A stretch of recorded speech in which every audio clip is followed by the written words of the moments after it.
Hello hello, অনেকদিন পর আবার তোমাদের সঙ্গে কথা বলছি। মধ্যে তো পুজো পুজো পুজো পুজো করে খুব ব্যস্ত ছিলাম, শুধু পুজোই করে গেছি, কালী পুজো, লক্ষ্মী পুজো। তো তোমরা কেমন আছো সবাই? আমি আপাতত ভালো আছি, কারণ পুজো করার পর কিছু ক্লান্ত হয়ে গেছিলাম। এখন আপাতত ভালো আছি। তো আজকে চলো আবার তোমাদের জন্য একটা নতুন ভিডিও নিয়ে আসছি। আজকে আমরা যাচ্ছি আমাদের এখানে জলঙ্গিতে, যেখানে নাকি ঘেটু শিব ঠাকুর আছে বলে বাবা বলছে। আর ওখানে একটা সুন্দর পার্ক হয়েছে, তো তোমাদেরকে সেই পার্কটাও দেখাবো। তো চলো যাই ওই পার্কের দিকে, তখন তোমাদেরকে দেখাচ্ছি, তোমাদের সঙ্গে কথা হচ্ছে। কতগুলো কুকুর, 3টে। রাস্তার পথে দেখা হলো এদের সঙ্গে। এই দেখ মারামারি করছে। রাস্তায় একটা শনিদেবের মন্দির।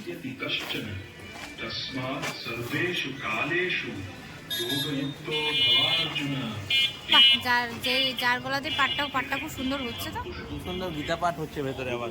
হ্যাঁ,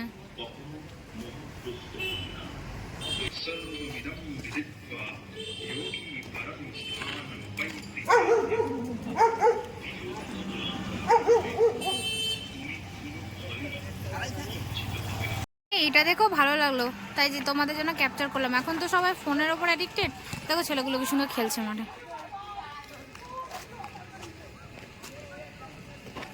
ফুটবল খেলছে।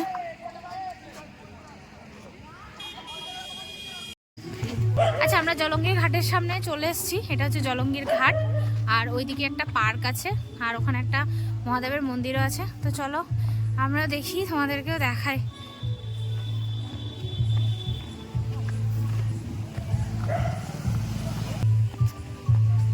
কি অবস্থা ঘাটে, পানাতে ভর্তি, জল দেখা যাচ্ছে না।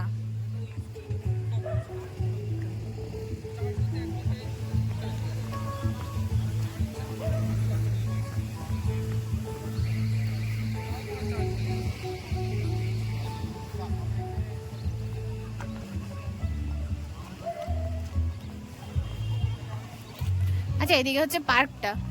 পার্কের ভিতরে ঢুকিনি, এটা বাইরের দিকটাই, মানে বাইরের দিক থেকে দেখাচ্ছি। আর এই যে হচ্ছে জলঙ্গি নদী। দেখো, এটা হচ্ছে জলঙ্গি নদী। কে বলবে নদী? নদী কারণ মনে হচ্ছে দেখে। এটা নদী না, এটা পানা ভরা পানা। জলঙ্গি খাল হয়ে যাচ্ছে আস্তে আস্তে। অঞ্জনা কৃষ্ণনগর একটা আছে, আগে যেটা অঞ্জনা নদী ছিল সেটা এইরকম পানায় ভর্তি হয়ে দুপাশে ফ্ল্যাট বাড়ি উঠে উঠে অঞ্জনা খাল হয়ে গেছে। তো এটাও ধীরে ধীরে জলঙ্গি খাল হয়ে যাচ্ছে। অনেকগুলো স্বেচ্ছাসেবী সংগঠন খানিক চেষ্টা করছে নদীটাকে বাঁচানোর। প্রশাসনের দিক থেকেও একটু সক্রিয়তা আশা করি। প্রশাসনের কাছে অনুরোধ, নদীকে বাঁচান, নদীকে বাঁচালেই তবে আমরা বাঁচবো। কি অবস্থা, শুধু পানা, কিচ্ছু নেই, নদীতে কোনো জলই নেই। ওই দিকটায় দূরে একটু জল আছে, পরিষ্কার আছে। ওই দিকটা, এই দিকটা নোংরা, ওই দিকটায় তো একটু জল পরিষ্কার আছে। এই দিকটা পুরোটা পানাতে ভর্তি হয়ে আছে। না, পানাগুলোকে যদি পরিষ্কার করে তাহলে এই দিকটাও এরকমই পরিষ্কার হবে, কিন্তু সে তো করবে না। এক বিসর্জনের সময়, জগদ্ধাত্রী পূজার বিসর্জনের সময় নদী পরিষ্কার হয়।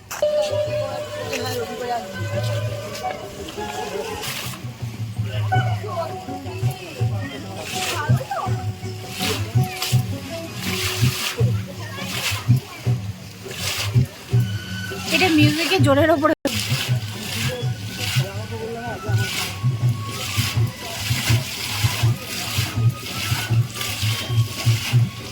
আচ্ছা, এটা পার্কের ভেতরে আমরা এন্ট্রি করে গেছি।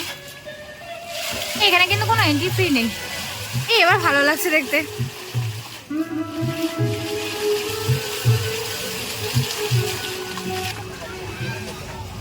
এখানে একজনকে পরি করে দাঁড় করাবো ভাবছি।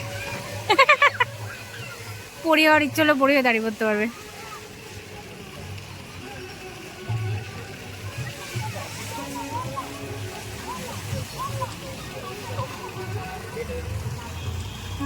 যাও, কৃষ্ণগড়ে একটা কিছু করেছে পার্কটা, যেটাতে একটু বসা যাবে, মানুষ একটু বসতে পারবে। ওইদিকে, হ্যাঁ।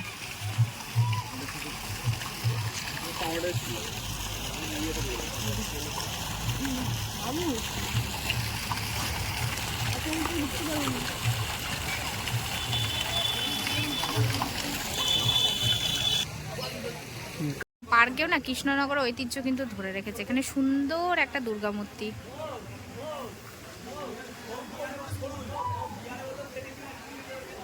এই প্যাকালা ওষুধ। না, খুব সুন্দর করেছে কাজটা, খুব সুন্দর লাগছে দুর্গা মূর্তিটা, মুখটা খুব সুন্দর। আর কৃষ্ণগড়ের মাটির জিনিসের কথা এমনিই হবে না। ওইদিকে সব গল্প করছে, এই যে পুরো পার্কটা।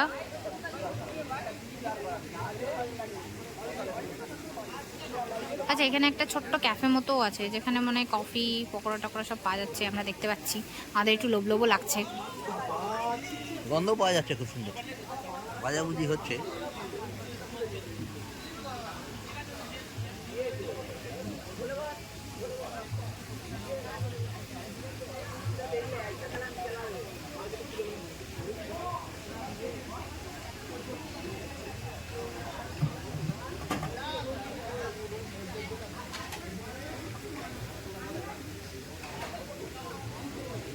এটাই হচ্ছে সে ঘাটের ধারে ঘেটুরে শিব মন্দির। ঘাটের ধারে বলে এটার নাম ঘেটুরে শিব, অনেক দূর থেকে তোলা হচ্ছে। হ্যাঁ, যদিও এটা এখানে শিব গণেশ দুজনেই আছে, ওপরে তারা মা শিবেরই আছে। এখানে দুটো শিব আছে, এখানে একটা আছে, পাশে আর একটা আছে।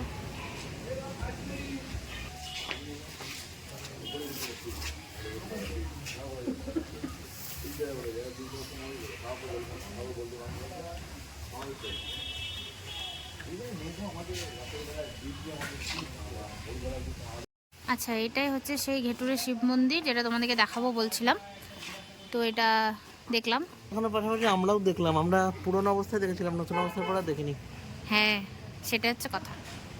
আচ্ছা, যে সিদ্ধেশ্বরী কালীবাড়ি দেখেছিলাম সেই সিদ্ধেশ্বরী কালীবাড়ি এটা। তো আমরা দিকটা হাঁটতে হাঁটতে এই মন্দিরের কাছে চলে এসেছি।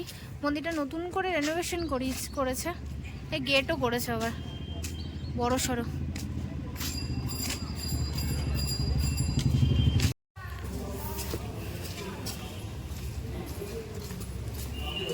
আচ্ছা, আজকে আর উপরে উঠলাম না, দূর থেকে মায়ের দর্শন করো, সবাই প্রণাম করে নাও। মা সবাইকে ভালো রাখুক, সুস্থ রাখুক।